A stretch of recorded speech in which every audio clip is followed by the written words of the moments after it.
দেখতে দেখতে 6টা মাস পের হয়ে গেল, আর দাদা নেই। আর সেই 6 মাসেই দাদার বছর মানে 6 মাস করতেছি। সেই যে বলেছিলাম না দাদা গয়া গেছিল, তখন থেকে যে আমরা করছি, এত তোড়জোড় এত কিছু। আজ সেই কাজের দিন, বাড়িতে আজকে পুজো, আর আজকে সবাই আসবে, কিন্তু তবু মনে না আনন্দ ফুর্তি বলতে কিচ্ছু নেই। আসল যে মানুষটা থাকার কথা সে তো নেই, তারই তো পুজো হচ্ছে, তো কিসের জন্য এত আনন্দ করব বলো। তবু সব কিছুকে দূরে রেখে মনে চেপে হাসতেই হবে আমাদেরকে, কেননা আমরা যেই এতে আছি সব কিছু মানিয়ে চলতে হয়। তার জন্য ও না থাকলেও আমাদেরকে মেনে চলতেই হবে। সবাই বলে কি এরা তো আনন্দেই আছে, কিন্তু সত্যি কি আমরা আনন্দে আছি? হ্যাঁ, কারো কষ্ট না সত্যি কোনো দিনও কেউ বুঝবে না, যতই আপন হোক কোনো দিনও কেউ বুঝবে না, একমাত্র মাই বুঝবে তার কষ্টটা।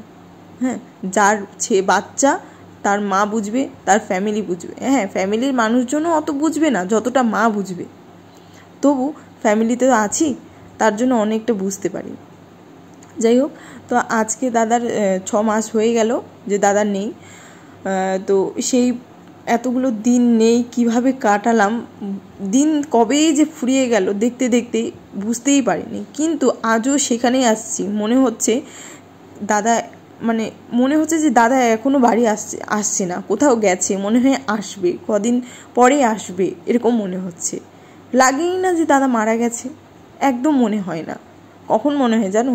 যখন রাত হয়, বাড়ি ফেরে না, সেই ঘরটা অন্ধকার হয়ে থাকে, তখন মনে হয় যে সত্যি দাদা কি নেই, আর কেউ আসবে না, তখন মনে হয়। আর এই যে দেখতেছো পুজো, এত আনন্দ, সত্যি বলছি এই পুজোগুলোকে আমার মন থেকে মুছে যাচ্ছে, আর আমাকে দেখতে ইচ্ছে করে না এই পুজো টুজো। সত্যি বলছি, পুজো তো আনন্দের জন্য হয়, হ্যাঁ, কিন্তু এই পুজো তো আমাদেরকে কষ্ট দিচ্ছে। হ্যাঁ, ওর সৎকার্যে লাগছে, কিন্তু এই পুজোগুলো দেখে তো আবার সেই দিনগুলোকে মনে পড়ে যাচ্ছে। যত চাচ্ছি ভুলে যেতে, সারা বছরটাই হয়তো থাকবে এটা, পরের বছরও একটা বছরের মানুষ বলে না যে মারা যায় তার জন্য 1 বছর রাখে। হ্যাঁ, কিন্তু 1 বছরে কি সব কিছু ভোলা যায় বলো তো? এটা সারা জীবন থাকে, কোনো দিনও ভোলা যায় না। তো যাই হোক, আজকে আমাদের কুলগুরু আসছিল, তো দাদার 6 মাসের জন্য পুজো 6 মাসের জন্য পুজো দিচ্ছিল। আর এইদিকে জেঠিমাও চলে আসছিলো, কেন আমার দাদার জন্য তো আর দাদা নিতে পারবে না, তো দাদার ইয়েটা মানে একজন নেয় না, ভার নেয়, যে একদম করবে 12-13 খায়, তো ওটা আমার জেঠু নিয়েছিল।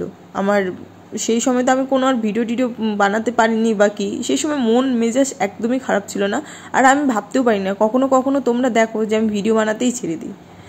তো এটা হচ্ছে একটা পরিস্থিতি, সবাই সেটা ফেস করে, সবসময় সব কিছু পারা যায় না।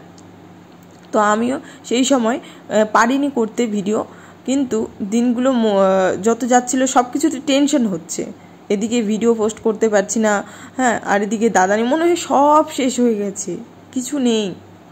তো সেটা থেকে যে আমি দাঁড়াতে পেরেছি, হয়তো দাদাই আমাকে সম্বলদারি করে দিয়েছে সব কিছুতে।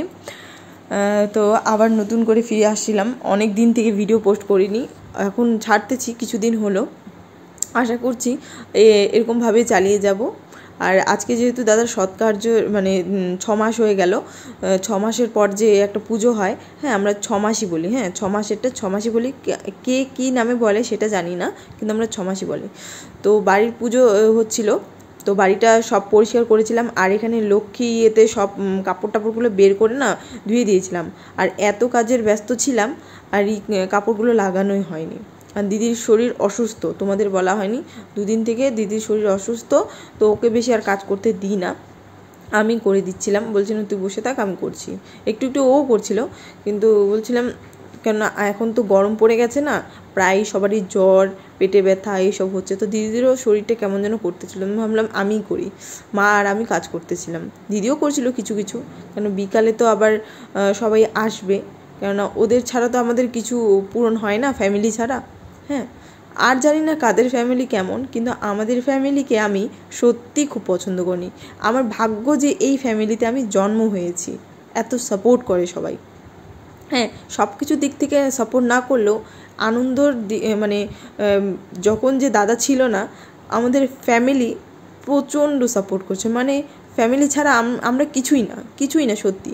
যে দাদা নেই, বাবা নেই, হ্যাঁ, এটার যে একটা কষ্ট ফ্যামিলির জন্যই কিছুটা ভুলে থাকতে পেরেছি। সব সময় ছিল 12-13 যে একটা আয়োজন থাকে, ওরা 12-13 প্রতিটা দিন, প্রতিটা মুহূর্ত, রাত দিন আমাদের এখানে ছিল, একা কোনোদিনও হতে দেয়নি।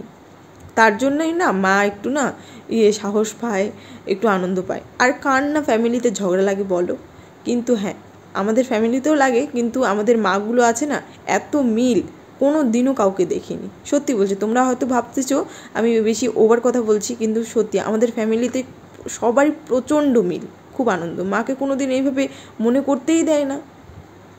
তো দাদার এইভাবে এখন ধুতি টুতি পরে আসলো, দাদাকেও তো পুজোতে বসতে হবে, প্রণাম দিতে হবে। আমাদের নিয়মে, বাঙালিদের নিয়মে যখন পুজো পার্বণ হয় তো ধুতি পরতে হয়। তো এখন দাদার পুজো টুজো হয়ে গেল, আর যেইটা যে বসানো দরকার, যে বাইরে একটা শ্রাদ্ধ, সেই শ্রাদ্ধটা এবার বসানো হচ্ছে না, গয়াতে দিয়ে আসছে, তো সেটা তো বাইরে দিয়েছে, এখন শুধু বাড়িতে পুজো দিবে। তো মা এখানে পুজো দিচ্ছিলো, মা বললাম কি মা তোমার পেছনে আমি আছি, তুমি দিলে তো হয়ে গেল। আর মা ওখানে প্রচণ্ড কান্না করতেছিল, আমি কোনো মতে মাকে ধরে আছি, আর আমি ওখানে থাকতে পারছিলাম না, মা কান্না করছিল, আমি জাস্ট উঠে চলে আসছিলাম। আর কত থাকবো, ও তো যতই হোক ভেঙে পড়তেছিল না, আর থাকতে চাই না, মানে আমি মার চোখের জল না একদম সহ্য করতেই পারি না, একদম সহ্য হয় না আমার। তো এইভাবে আমাদের পুজো হয়ে গেল। পুজো দেওয়ার পরে একদম প্রসাদ খাওয়ার পরে সবারই হয়ে গেল। এখন মশরুম হবে বিকালবেলায়। তো কাকু আসছিল, বলে কি কি আয়োজন হবে, সব কিছুর জোগাড় করতে হবে, তো কি বানানো যায় সব কিছুর জন্য কাকুকে বললাম কাকু কি বানালে ভালো হবে। চলো আজকের ভিডিওটা এখানে শেষ করতেছি, কালকে আর একটা এই ভিডিওটায় হাফটা নিয়ে আসবো। এক ভিডিও তো সম্পূর্ণ তো দেখা কমপ্লিট হয় না, তো কালকে